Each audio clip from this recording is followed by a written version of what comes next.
ఉత్తరా పల్గుని నక్షత్రం. ఉత్తరా పల్గుని నక్షత్రం ఒక పాదం సింహరాశిలోను, 3 పాదాలు కన్యారాశిలోనూ ఉన్నాయి. ఉత్తరా నక్షత్రం వారికి అధిపతి రవి.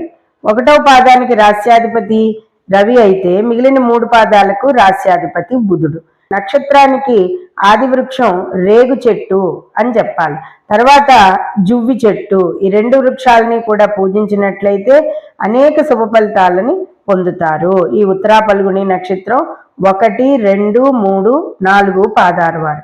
అంతేకాకుండా ఈ నక్షత్రానికి ఈ వృక్ష ఆరాధన వల్ల సంతానాభివృద్ధి, సంతాన ప్రాప్తి కూడా కలుగుతుంది. పంచపల్లవాలలో ఒకటైనటువంటి జువ్వి వృక్ష సమిధలలో హోమాలను ఉపయోగిస్తారు.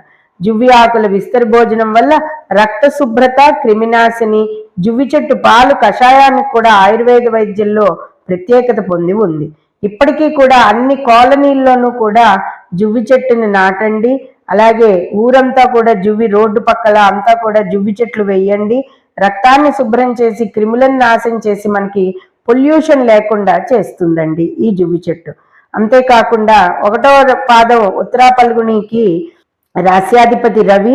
మారేడు వృక్షాన్ని పూజించండి. అలాగే ఉత్తరేణి వృక్షాన్ని 2, 3, 4 పాదాల వారు కన్యారాశిలో ఉన్నవారు పూజిస్తే గనక సకల శుభ ఫలితాలు కలుగుతాయి. అంతేకాకుండా రేగు వల్ల దృష్టి దోషాలు కూడా తొలగిపోతాయి, శత్రునాశనం అవుతుంది. కాబట్టి రేగు చెట్లను ఎక్కడైనా నాటడం వల్ల, పెంచి పోషించడం వల్ల కూడా చాలా చక్కటి శుభ ఫలితాలను ఉంటాయి.